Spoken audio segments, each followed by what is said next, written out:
السلام عليكم ورحمة الله وبركاته. الحمد لله وكفى والصلاة والسلام على عباده الذين اصطفى وعلى آله وأصحابه ومن تبعهم بإحسان إلى يوم الدين. أما بعد، قال الله سبحانه وتعالى في كلامه المجيد بعد أعوذ بالله من الشيطان الرجيم بسم الله الرحمن الرحيم فوجدا عبدا من عبادنا آتيناه رحمة من عندنا وعلمناه من لدنا علما. وقال النبي صلى الله عليه وسلم من حفظ 10 آيات من أول سورة الكهف عصم من الدجال، وفي رواية من آخرها. صدق الله العظيم وصدق رسوله النبي الأمي الكريم. اللهم صل على محمد وعلى آل محمد كما صليت على إبراهيم وعلى آل إبراهيم إنك حميد مجيد. اللهم بارك على محمد وعلى آل محمد كما باركت على إبراهيم وعلى آل إبراهيم إنك حميد مجيد. أما بعد. For the last few weeks, as you are aware, we have been discussing Surah Kahf, its importance, virtues, and how the stories mentioned in Surah Kahf reflect on our lives, how we can connect with this surah and understand its meaning. We reached the part where we discussed of Mūsā alayhi salatu wasalam being sent by Allah subhanahu wa ta'ala on this task to find a person who was known by the name of Khiḍr alayhi salam. And he set out on this journey with his servant Yusha bin Nun alayhi salam, who was later on going to be a Nabi of Allah also. Now we reached the point where it mentioned where they found Khiḍr alayhi salam. Allah subhanahu wa ta'ala said you will find him by Majma' al-Bahrain, where the two seas meet. So as they were traveling, a time came where the fish they were carrying, they had lost that. And Mūsā alayhi salatu wasalam got hungry. He asked his servant, where is this fish? Bring this fish. لَقَدْ لَقِينَا مِنْ سَفَرِنَا هَذَا نَصَبًا. We are tired, we are hungry, bring that fish. So then Mūsā alayhi salatu wasalam was told that it had gotten lost. And where it had gotten lost, they had retraced their tracks. And that point, Allah subhanahu wa ta'ala told him, you will meet my slave, my friend, Khiḍr alayhi salam. And as they reached there, Khiḍr alayhi salatu wasalam was sat with a shawl over his head. He had covered himself and he was sat there. Mūsā alayhi salatu wasalam introduced himself and they met. And he asked Khiḍr alayhi salam that, can I travel with you? قال له موسى هل أتبعك على أن تعلمني مما علمت رشدا. I want to learn from what Allah has given you. Allah mentions فوجدا عبدا من عبادنا آتيناه رحمة من عندنا. They found our slave whom we had given our mercy to, granted him our mercy. وَعَلَّمْنَاهُ مِنْ لَدُنَّا عِلْمًا. We gave him ilm, we taught him ilm from our treasures. Allah can give ilm and knowledge in whatever way possible. There are two ways of gaining knowledge. One is kasbi, which we generally follow this route of gaining knowledge, where we have to make an effort to gain knowledge. Generally, this is what we have to do. We have to make an effort to gain knowledge. We have to learn, we have to find a teacher, we have to have a book, we have to have a whole institute, a classroom to learn, whether secular education or whether Islamic education. And the second is Wahabi, Ata'i or Milladunni, you can say, where Allah subhanahu wa ta'ala gives to people, He opens their hearts. Allah subhanahu wa ta'ala inspires individuals. An example is the Anbiya alayhi salatu wasalam, the prophets of Allah on the greatest level, whom Allah gave knowledge from His treasures. The prophets didn't have a teacher. No Nabi had a teacher. This is their miracle. For example, Rasulullah sallallahu alayhi wa sallam was ummi. But Allah gave him the greatest knowledge. This was from the treasures of Allah subhanahu wa ta'ala, that such a person who has never had a teacher, he is saying such words of wisdom and such knowledge that the intellects and the academics of the time, they could not challenge. Rather, they would surrender before this ilm, because this ilm was Wahabi, Ata'i, it was from Allah directly. Now, Khiḍr alayhi salam had one type of knowledge, Mūsā alayhi salatu wasalam had a different type of knowledge. Mūsā alayhi salatu wasalam's knowledge was the Shari'i, to Sharia. It was our day-to-day life, our dealings. Allah subhanahu wa ta'ala gave him the knowledge of how we have to live our life in accordance to Allah's commands.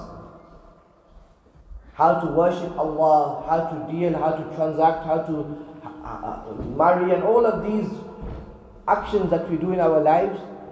What Allah wants from us, how does Allah want it to be performed from us? This is known as the ilm of Sharia, ilm of deen, of religion. And this was given to Mūsā alayhi salatu wasalam, the highest levels of his time. Because he was a Nabi of Allah subhanahu wa ta'ala.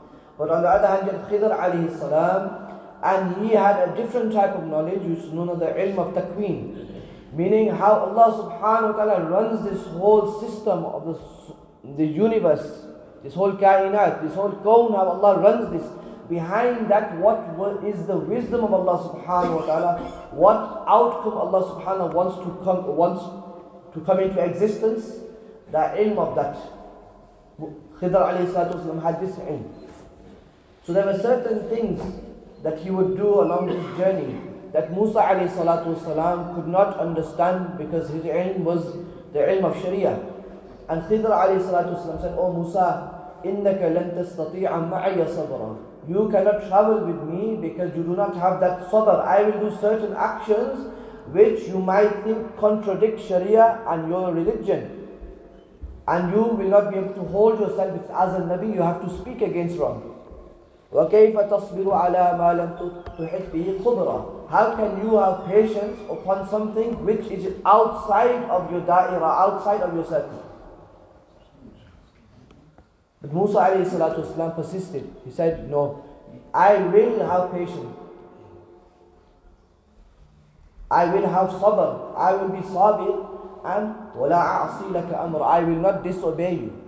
So from here the ulama subhanAllah have deducted, for ilm you need to find a muallim, a teacher of correct knowledge and action.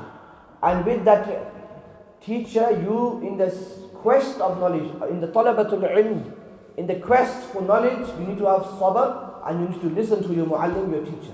And this is what Mūsā alayhi salatu wasalam expressed: "I will have patience and I will listen to your command. I will not disobey your orders, what you have to say." So they went on a journey. Khiḍr alayhi salatu wasalam said, "Okay Mūsā, let's go." Mūsā alayhi salatu wasalam and Khiḍr alayhi salatu wasalam are traveling. Who was Khiḍr alayhi salam now? The Quran mentions he was a chosen slave and servant of Allah subhanahu wa ta'ala, whom Allah has given his mercy and knowledge to. This is what we know from the Quran. From the hadith we also know this. His name is not mentioned in the Quran, but in the hadith his name is mentioned. Ulama then have further discussed who is he, where did he live, what did he do, what was his purpose. So there's great lengthy discussion in this. All we need to know, he was a chosen person by Allah subhanahu wa ta'ala, and he was a pious person. This is sufficient for us. And Allah sent Mūsā alayhi salatu wasalam to show Mūsā alayhi salatu wasalam two things. Number one, that we should never make this claim that ana a'lam, I am the most knowledgeable. Because Mūsā alayhi salatu wasalam was asked, who is the most knowledgeable upon the earth? Mūsā alayhi salatu wasalam, thinking he's using his rationale, that I am the Nabi of Allah, and the Nabi of Allah has the greatest knowledge of the time, so I apparently would have the most knowledge. So he said me. But Allah subhanahu wa ta'ala, even though according to his perspective he was correct, Allah subhanahu wa ta'ala wanted to teach Mūsā, "Oh Mūsā, it would have been better if you said Wallahu a'lam."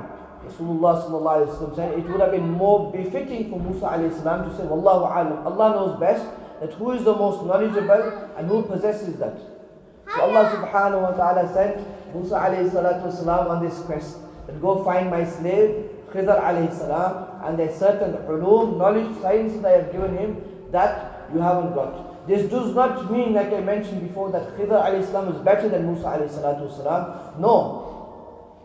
Mūsā alayhi salatu wasalam had the fadila, but in perspective to this type of ulum, Allah had given that to Khiḍr alayhi salam. And this does not contradict the maqam and the status of Mūsā alayhi salatu wasalam. Now they were traveling.